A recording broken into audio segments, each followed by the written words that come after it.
awesome. So who, how'd we do on the first one? Yay, nay, okay. All right, interesting mix. Let's see, I'll make this a little bit larger.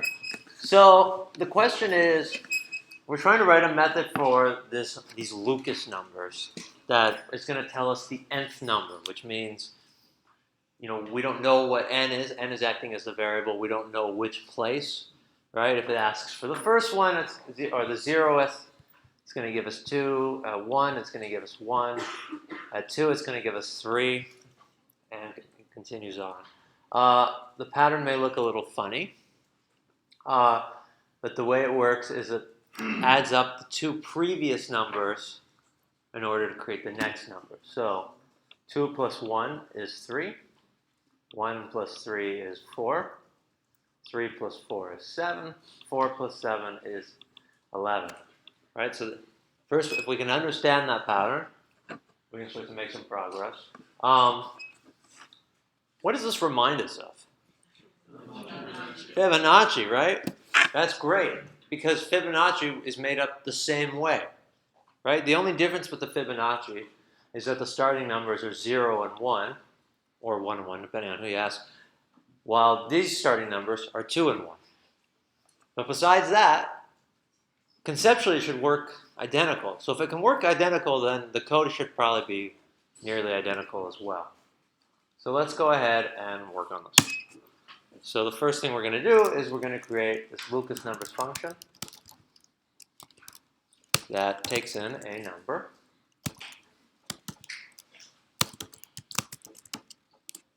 And so there's 3 things that we need when we're writing recursion. What's the first thing we need? Base case. Okay. What's the second thing called? So iteration means to loop. So it's actually going to be the inductive step, right? That's the term for it, which means this is like kind of the step towards the base case. Right? It's like inductive reasoning. You're thinking. You see, like, if you saw somebody with a wedding band tan line, you might think they were recently divorced, or they've taken their ring off, right? Because that's like an inductive reasoning. Okay, and what's the third thing every recursive function needs? It needs to call itself, right? Okay, so we've got the base case, the inductive step, as well as the actual recursive call. So for the base case, it's helpful to think about as the smallest possible input that we can put into this. So what's the smallest possible input for this? 0, right? We can actually see some test inputs, and it was kind of nice they gave us the smallest inputs already.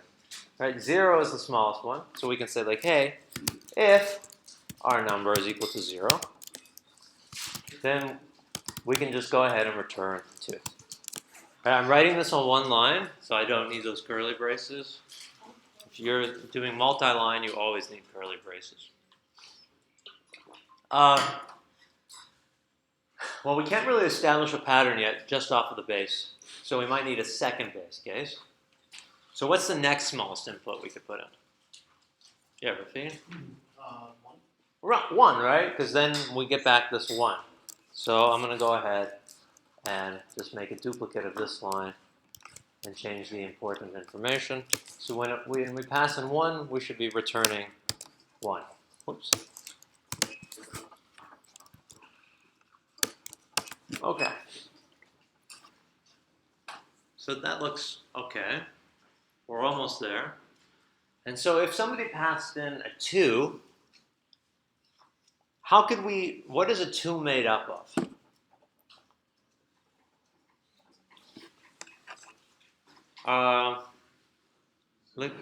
Yeah, Giovanni? Yeah, it's a combination of our 0 and 1, right? Because we need to get that 0 back, and we need to get that 1 back in order to make this 3. We need those back.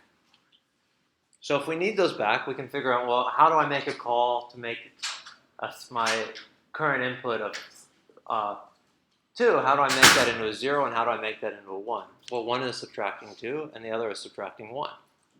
So I'm just going to go ahead and return the Lucas number of num minus 1 plus Lucas number of num minus 2.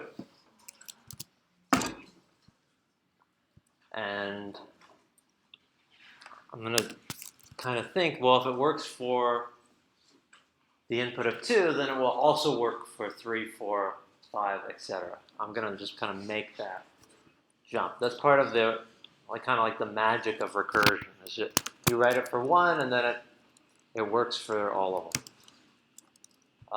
So let's go ahead and run these and make sure that we're getting the right answer. Console.log. Oops.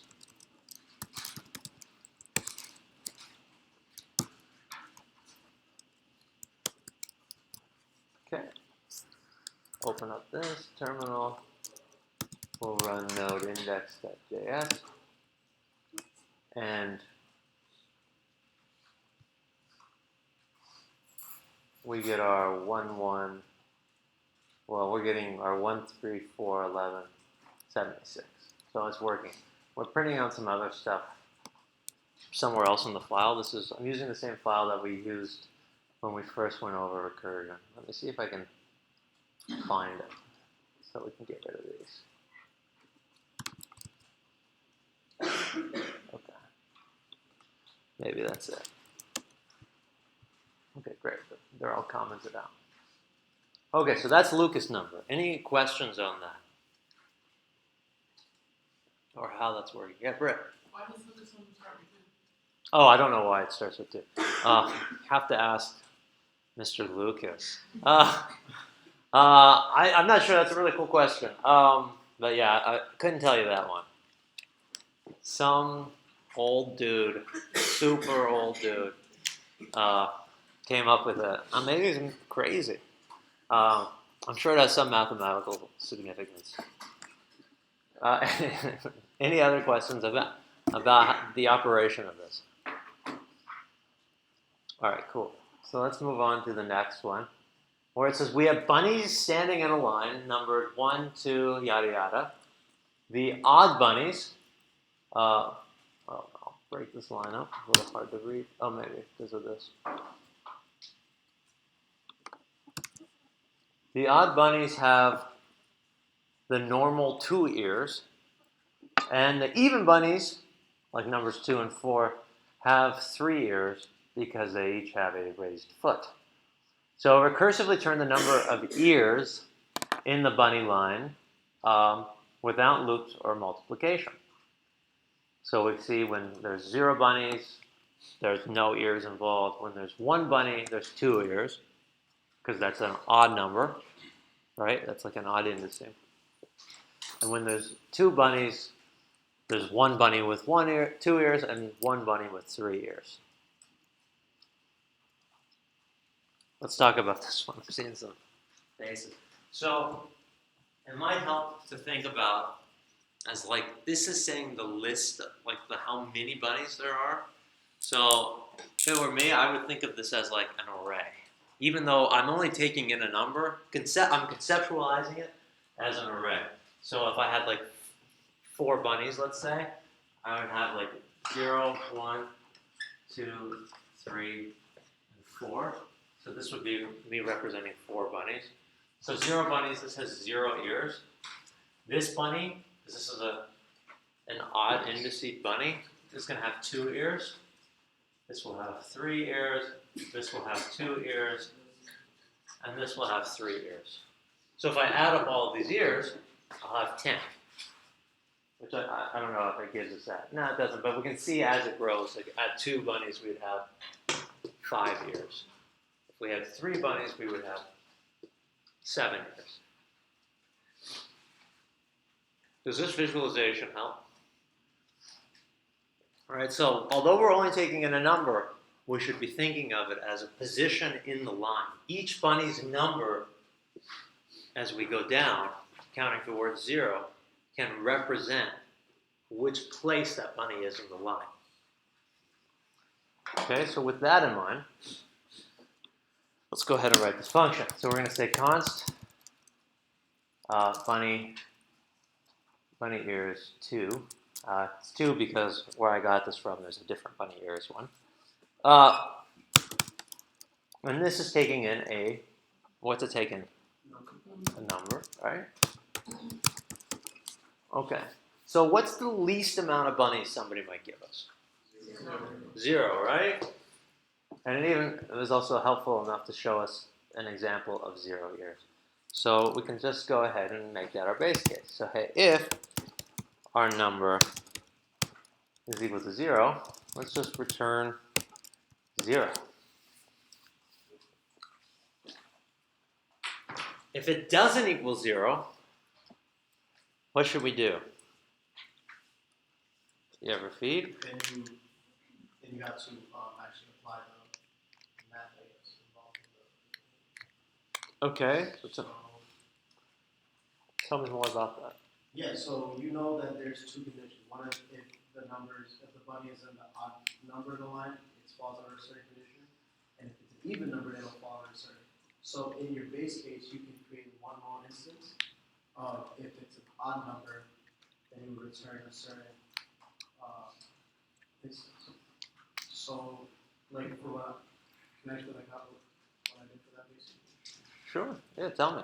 So I did was if the number modulo 2 is 1, then you return 2 plus the 2 is because it's the first odd number has 2 ears plus the number the function bunny ears 2 number minus 1. Okay. And else? Else, then you know it's an even number, then you do return 3 because the first even number is 3 bunnies automatically, plus bunny ears, parentheses, the number minus 1. Okay. Cool. So to reiterate that, let's go ahead and look at this strategy first. So what Rafid says is we care if this bunny is an even or odd number. So he's saying like, hey, if num modulo 2, which we'll evaluate to 1 if it's odd, which is truthy. So if that's true, let's go ahead and return bunny ears 2. Well, he said to return odd number ones have 2 ears, correct?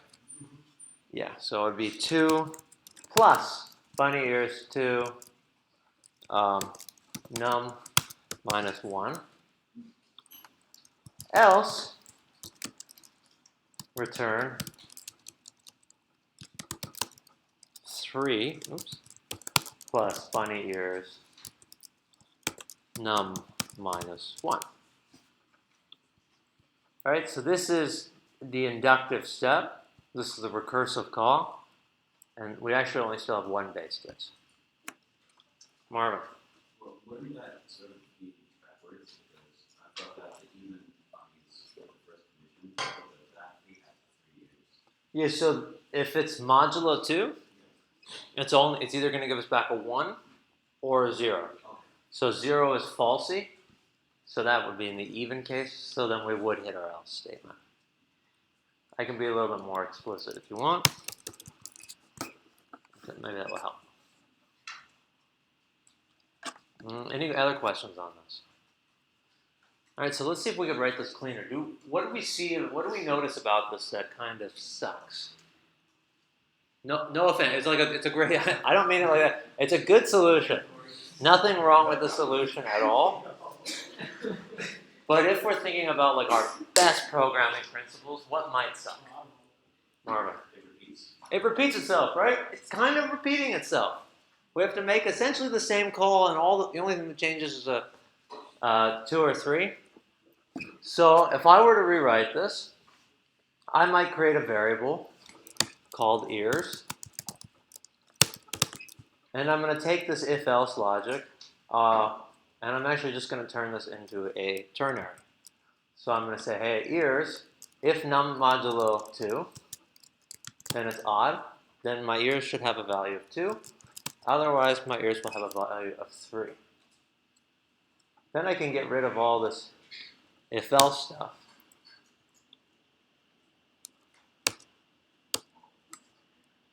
Oops, I went too far, yeah?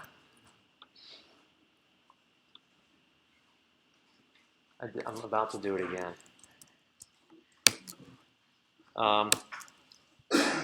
And instead of returning 3, I can return my variable ears. So that's maybe a slightly cleaner way to write it. No duplicate code. Only one extra call. Just depending on whether or not this number is odd, we give it a different number of ears. However, your other solution is totally viable and also a very good solution. It's just an alternate way of writing it in a slightly cleaner way. What? And I definitely didn't mean to be like, why does this suck? It works. It doesn't suck. We should test it. The other one worked. Trust me. And let's test that this one still works.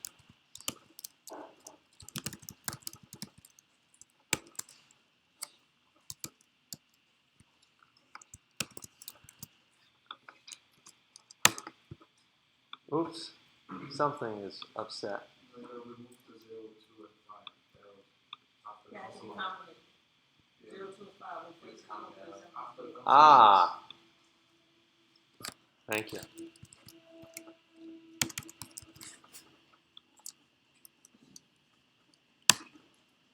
Cool. 0, 2, and 5. So it does work. All right. How did we do on the bunny ears one, by the way? We didn't get to it. Okay. Fair.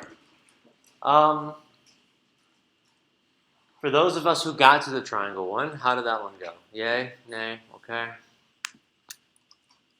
Give me a thumbs up if you got to the triangle one. Oh, okay. Let's do 5 minutes on the triangle one.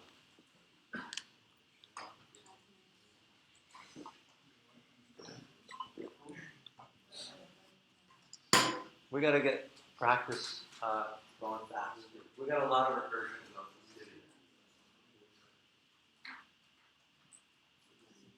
It's literally except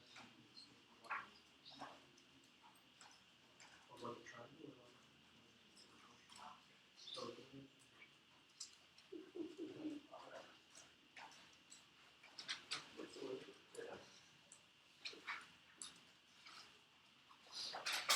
in actual math, the whole differential constant is reduced by a certain amount. That is goes by a certain that's not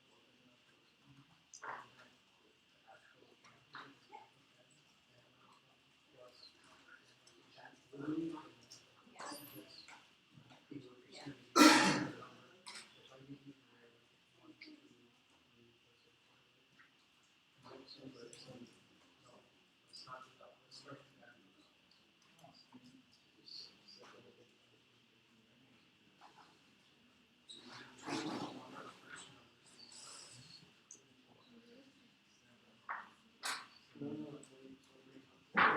literally I don't know why this has to do with it. It's not just zero one because it's no, this is like a real number.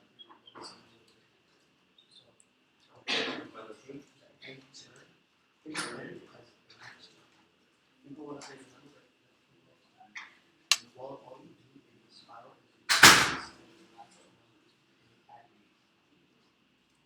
last two, you added that same number. 3 plus 1 is 4. 4 plus 3 is 7.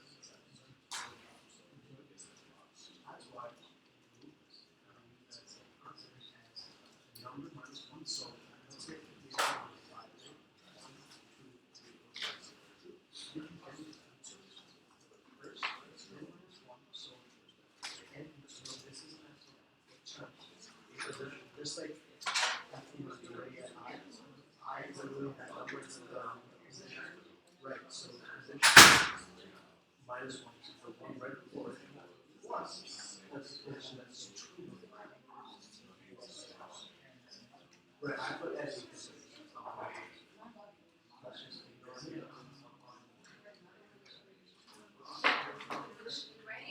it.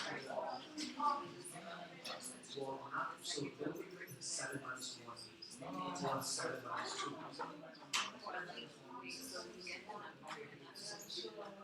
Don't think about it. Because if you did that logic there, then it would be like n minus 1 plus n minus 2.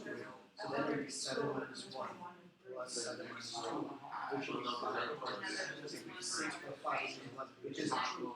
That's not These are building, not That's not even it's the n term. So it's n minus 1. So it's minus 2. You look at this, you minus 1. Okay. Then you take it minus 2. 1, 2 is 3. So when there's no. That's how you get the number.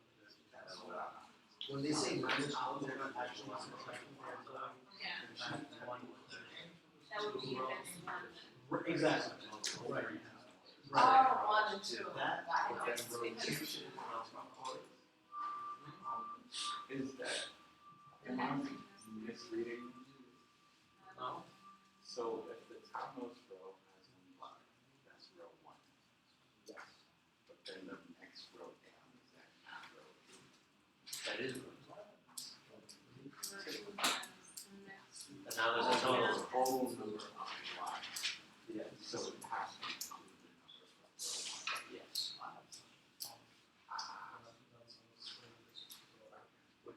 The first question in general, when we say number, it's not even how like computers actually because if I look at number, they would think it's it's actually just position.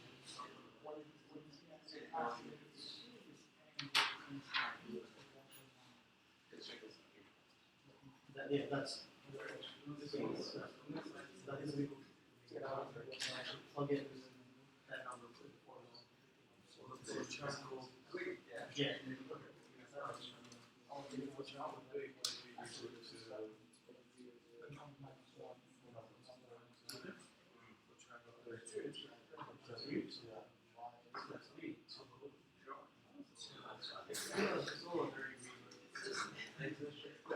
That's it, not to, but that's literally just respecting. Yeah. It's something about these ones.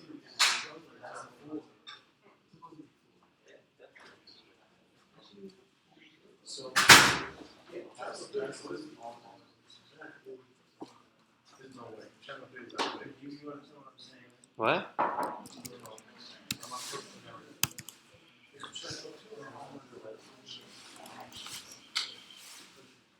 Yeah.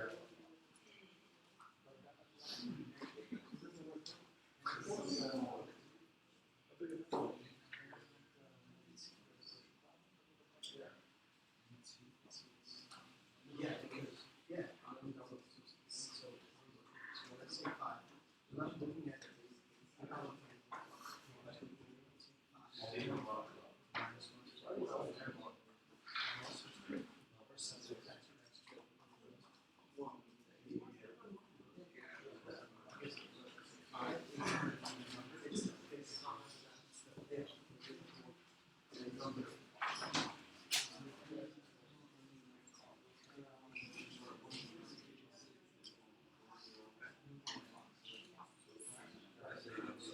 it's not a number 5, it's the fifth number in the sequence.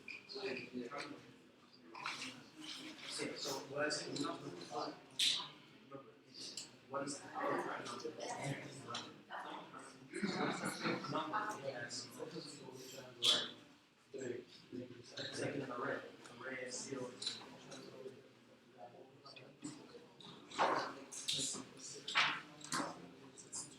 Exactly. So if this is 5, it's 5.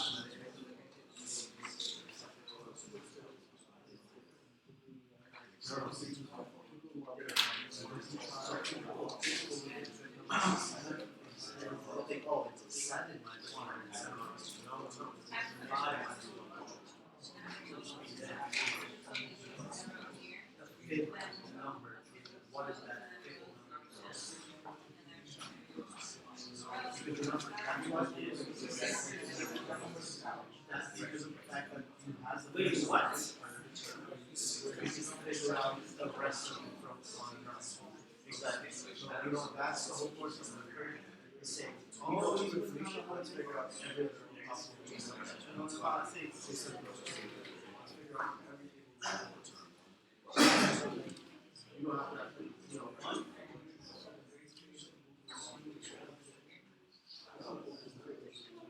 right. The 0, 10, the 0, right.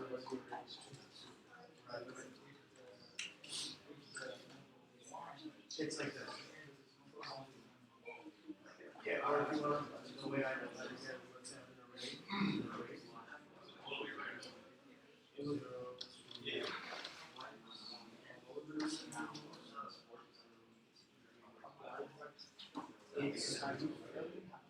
This is this. Right? This is 0. That's what we're finding. Position. The 0 to second term.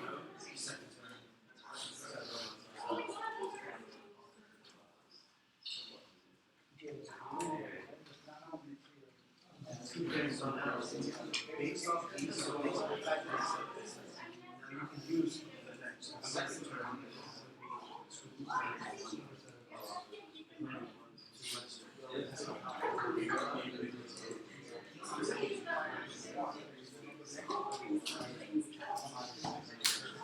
Exactly.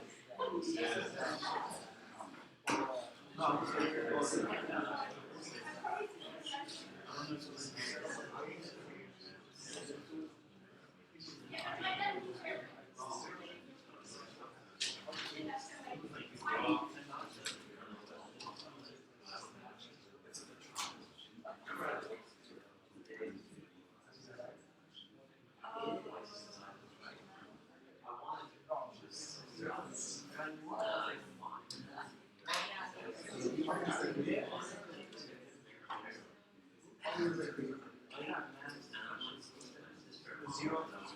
That's not even a real one. That's just.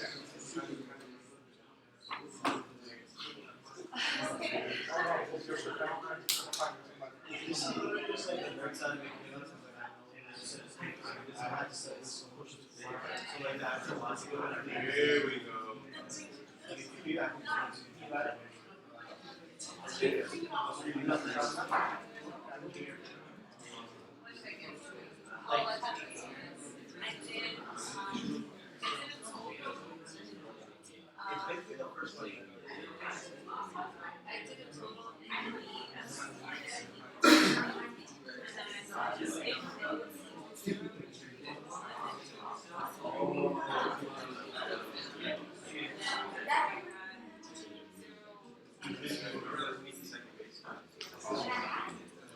All right, clap your hands once if you can hear my voice.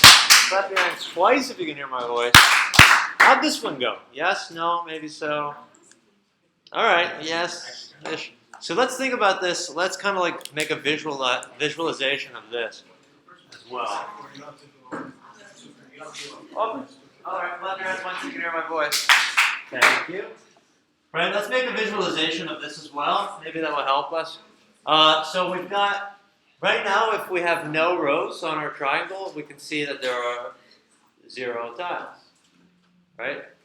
But if we have 1 row to our triangle, we have a total of 1 tile. If I add 2 rows to my triangle, we can see that we now have 3 tiles, right? If I have 3 rows, we now have 6 tiles, right? So if we visualize this as an array, this would be, or a pattern, right? Just 0, 1, 3, 6, right? Et cetera, et cetera. The next one would be what? 9? Is that something like that? Right? I think it's 9. How's it 10? Oh, it's everything up beforehand, right? 10. Yeah, okay. Right, so we see we have this running math. Right? It's going to keep track of all the numbers we've seen so far. And that's the pattern. So when we go to write this, when we start off, we say const triangle, and it takes in some number of rows. Oops. So let's think about what's the smallest possible input. What's the least amount of rows? Right, a big old goose egg. So we can say, hey, if rows is equal to 0, we can go ahead and return 0. Otherwise, what do we want to do?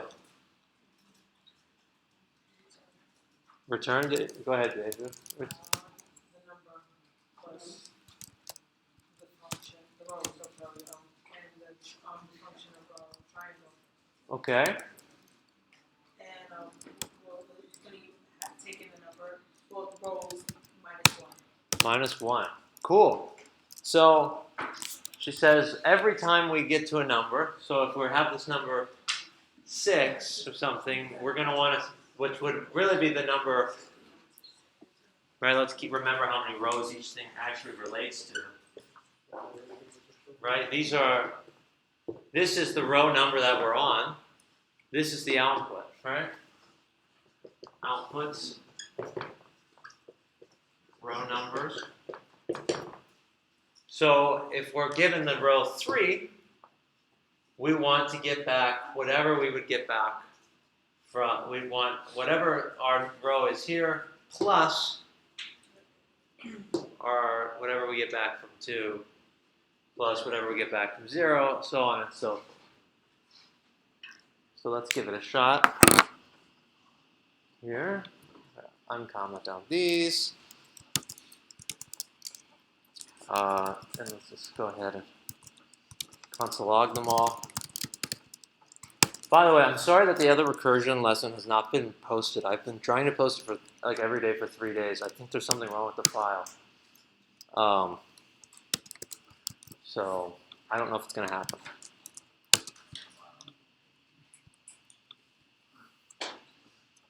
Okay, so that's it. That's all that one is.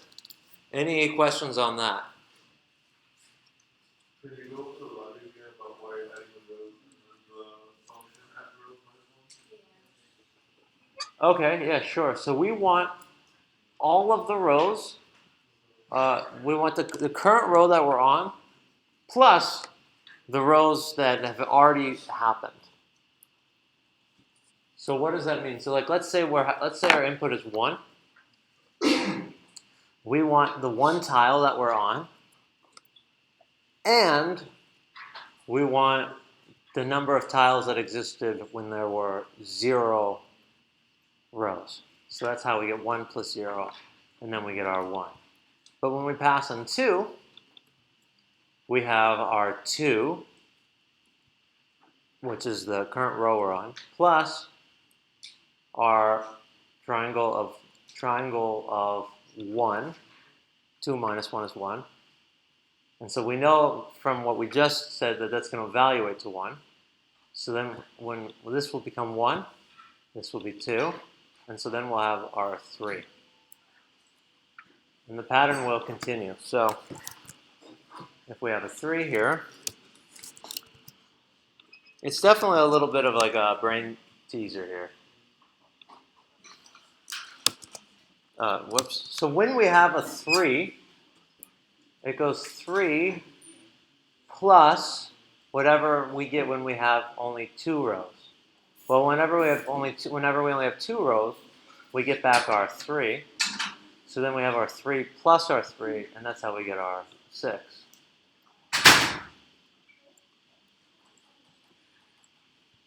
Right? So then let's see. So if that's true, then when we have our 4, it would be our 4 plus whatever we get back when we only have 3 rows. But we already saw that when we had 3 rows, we already had 6. So it'd be 4 plus 6. So that should give us 10. It's kind of an interesting pattern. And it still works. Okay. So that's it for the core lesson. Hang on, I'm not